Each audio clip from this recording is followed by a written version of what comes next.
లోక్సభ ఎన్నికల ముందు బీజేపీ పార్టీకి ఊహించని బిగ్ షాక్ తగిలింది. పార్లమెంట్ ఎన్నికలకు టైం దగ్గర పడుతున్న వేళ అధికార కాంగ్రెస్ పార్టీలోకి భారీగా చేరికలు కొనసాగుతున్నాయి.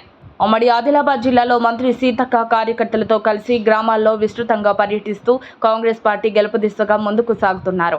ఈ క్రమంలోనే రేవంత్ పాలనకు ఆకర్షితులై మంత్రి సీతక్క ఆధ్వర్యంలో ఇటీవలే సిర్పూర్ మాజీ ఎమ్మెల్యే కోనేరు కోనప్ప కాంగ్రెస్ పార్టీలో చేరగా, అదే బాటలో జిల్లాలో బీజేపీ, గులాబీ పార్టీల నాయకులు, ఎంపీపీలు, జెడ్పీటీసీలు, మున్సిపల్ చైర్మన్లు కాంగ్రెస్ పార్టీలో చేరారు. తాజాగా సోమవారం సీఎం రేవంత్ రెడ్డి సమక్షంలో బోత్ నియోజకవర్గ మాజీ ఎమ్మెల్యే రాథోడ్ బాపురావు కాంగ్రెస్ పార్టీలో చేరారు. గతంలో బోత్ బీఆర్ఎస్ ఎమ్మెల్యేగా కొనసాగిన బాపురావు ముందుగా కాంగ్రెస్ పార్టీలో చేరినప్పటికీ కొన్ని అనివార్య కారణాల వల్ల ఆ వెంటనే బీజేపీలోకి మారారు.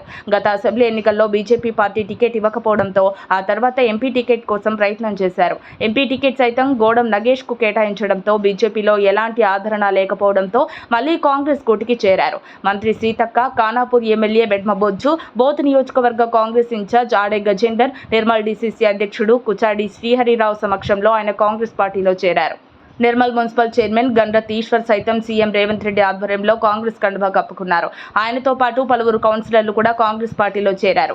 ఎంపీ ఎన్నికలు సమీపిస్తున్న వేళ కాంగ్రెస్ పార్టీలోకి జోరుగా చేరికలు కొనసాగడంతో పార్టీలో మంచి జోష్ కనిపిస్తోంది. అనుకున్న స్థాయిలో పార్లమెంట్ ఎన్నికల్లో అధిక సీట్లు గెలుపొందే దిశగా కాంగ్రెస్ పావులు కదుపుతోంది.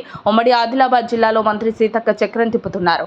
ఆదిలాబాద్ కాంగ్రెస్ ఎంపీ అభ్యర్థి ఆత్రం సుగుణ గెలుపు కోసం మంత్రి సీతక్క, ఖానాపూర్ ఎమ్మెల్యే వెడ్మబొజ్జు ఉమ్మడి జిల్లాలో చక్రం తిప్పుతూ కాంగ్రెస్ పార్టీలో భారీగా చేరికలు చేపడుతూ పార్టీని బలోపేతం చేస్తున్నారు. మాజీ మంత్రి ఇంద్రకరణ్ రెడ్డి, మంచిర్యాల మాజీ ఎమ్మెల్యే గడ్డం అరవింద్ రెడ్డిలు సైతం నేడో రేపో కాంగ్రెస్ లో చేరే అవకాశాలు ఉన్నట్లు వార్తలు వినిపిస్తున్నాయి. ఇప్పటికే ఆదిలాబాద్ పార్లమెంటు పరిధిలో ముధోల్, నిర్మల్, ఆదిలాబాద్, సిర్పూర్ 4 నియోజకవర్గాల్లో అసెంబ్లీ ఎన్నికల్లో బీజేపీ 4 స్థానాలు కైవసం చేసుకోగా బీఆర్ఎస్ 2 స్థానాలు, కాంగ్రెస్ 1 స్థానంలో నిలిచింది. పార్లమెంట్ ఎన్నికల్లో బీజేపీని ఢీకొట్టడానికి కాంగ్రెస్ ప్రయత్నిస్తోంది. మరిన్ని అప్డేట్స్ కోసం మా కాయ్ టీవీని సబ్స్క్రైబ్ చేసుకోండి. మా వీడియో కనుక మీకు నచ్చినట్లయితే లైక్ చేయండి, షేర్ చేయండి. మీ విలువైన అభిప్రాయాలను కామెంట్ బాక్స్లో తెలియజేయండి.